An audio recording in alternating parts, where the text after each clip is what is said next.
Carolyn Dube here. What's the play for today? Well, today I'm playing with 3 brand new stencils that I designed for Stencil Girl products.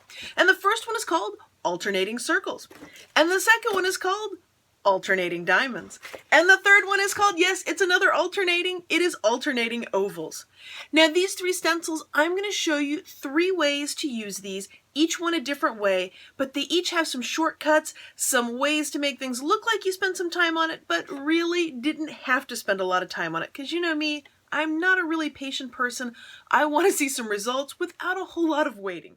I am using a 9x12 stencil on a piece of paper that is 9x12, and I need everything to stay in place. So to make that happen, I'm actually going to tape the paper down to my countertop. Here it happens to be the paper that I have protecting my countertop surface, and it collects all the wonderful bits of color that spill over from whatever I'm working on.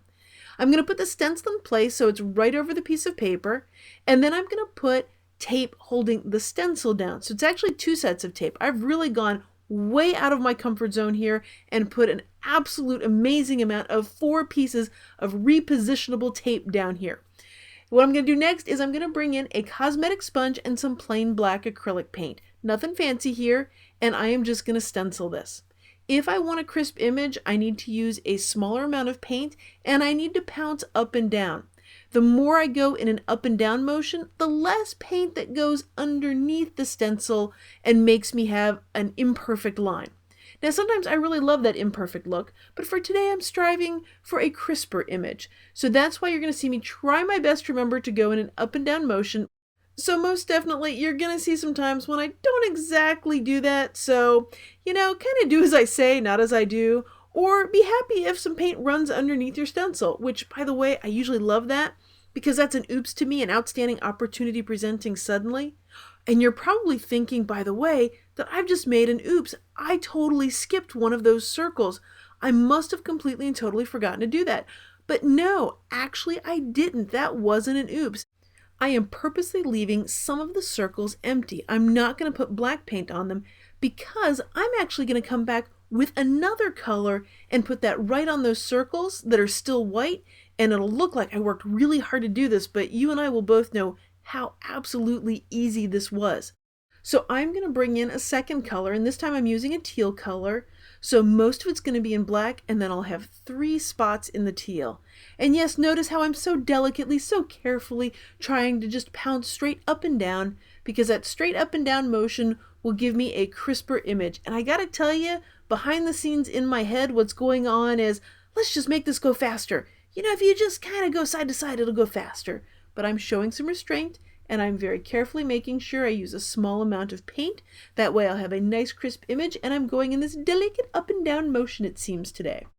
And when I lift off the stencil, what I see is games. I see the game Go, the game Othello, and those games that I played when I was a kid, those have absolutely inspired how I created and designed this stencil. Well, now you've seen one way to use alternating circles. Now I'm going to show you another way to use this type of stencil using my alternating ovals. So for this one, what I've done is tape down my stencil. I've got some Dilutions paints in yellow that I'm using here, and I am just quickly stenciling over this entire thing, just hitting it all with some bright, happy yellow paint. If you're using a very fluid paint or one that's runny, then you want to use a small amount of paint if you want a very crisp image. If you don't care if paint runs underneath it, use a whole bunch of really wet, super juicy cosmetic sponges. But if you want crisp lines, you want to use a smaller amount of paint. Well, here's what it looks like all stenciled. But wait, I'm putting the stencil back on top of it? Yes, I am. Exactly the way it was, and then I'm going to give it a flip. And once I've got it positioned, I'm going to slide it up one, because what I want to do is use the stencil to cover up a bunch of the yellow that I've already done. I want to bring in a second color. So now everything's not going to line up absolutely perfectly here, because this is one of those slightly wonky, hand-drawn kind of designs. And I love that it makes things just a hair offset, because I love those little gaps of white in places. What I'm bringing in now is a very bright second color, and then I'm stenciling over all the white space. What this is going to create for me are 2 tones. And my yellow is going to stay perfectly crisp and bright. And my pink is not going to have that hint of yellow inside of it, because that's what runs in tongue-tied there. That's what I run into if I stencil one color over another. So this is my way around it. I'm going to let the stencil basically mask itself by flipping it over and then sliding it up a little bit. So what about that last row that doesn't have any pink on it? Never fear, we're going to take care of that one.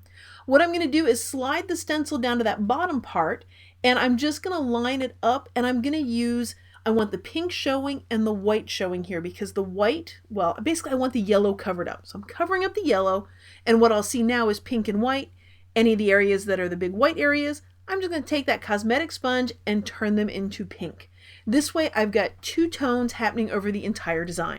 Now, of course, I could stop right there, but you know me, I like to add a whole lot of layers to something. So I'm just going to do some scribble journaling in some of the yellow areas.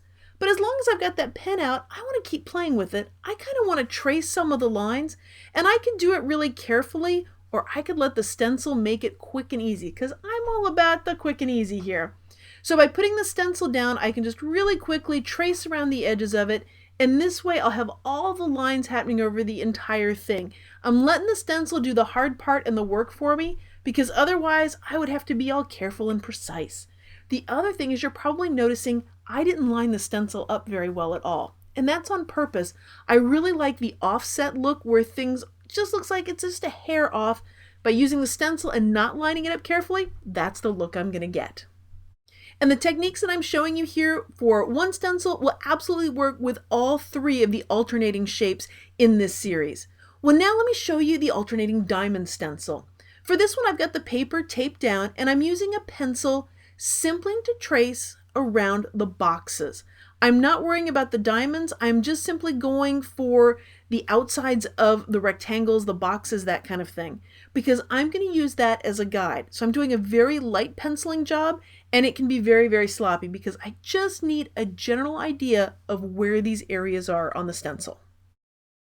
So you can see the lightly drawn rectangles there. Those are my guide as I very loosely, and clearly this is very loosely, paint in those shapes. My goal here is to just create this alternating grid, checkerboard, game board, whatever you want to call it, of color. If I happen to go outside the lines, it's not going to matter at all with this technique. Trust me, it really won't matter. It's going to actually add to the character of it. So where can you find these stencils? Well, they were designed for Stencil Girl products. So on their website, you can find these stencils plus all of the others that I've designed.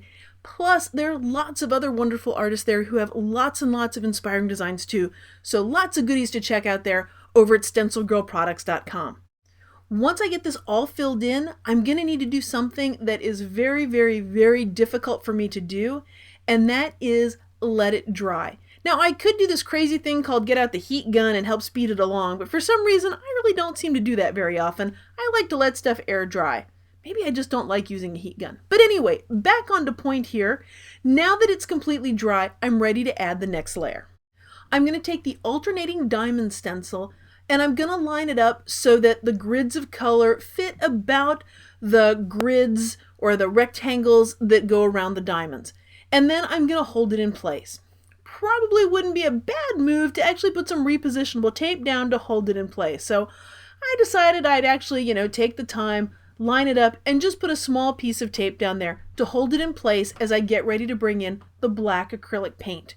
And now what I'm going to do is just stencil over this entire thing with black paint.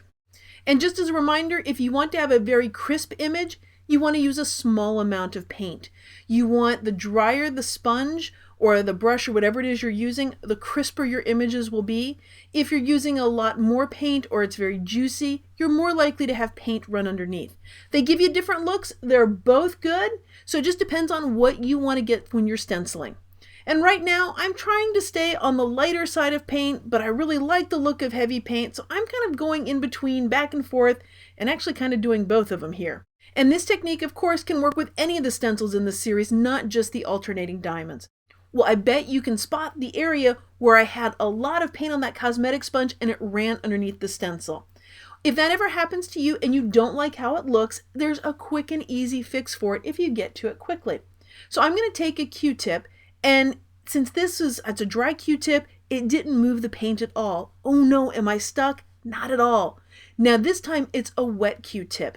Even though the paint was dry to the touch, that wet Q-tip immediately got it lifted up. So if you work quickly, you can easily get any of the dark paints or paints that ended up in a place you didn't want with a really, really quick cleanup.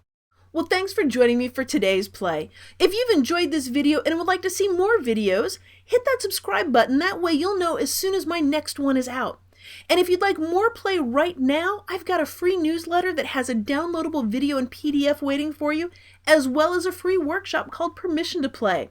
Plus, I've got a blog full of all sorts of things, including a series of videos called Let's Play. Notice the play theme running through here, haven't you? Well, thanks so much for being a part of this colorful journey.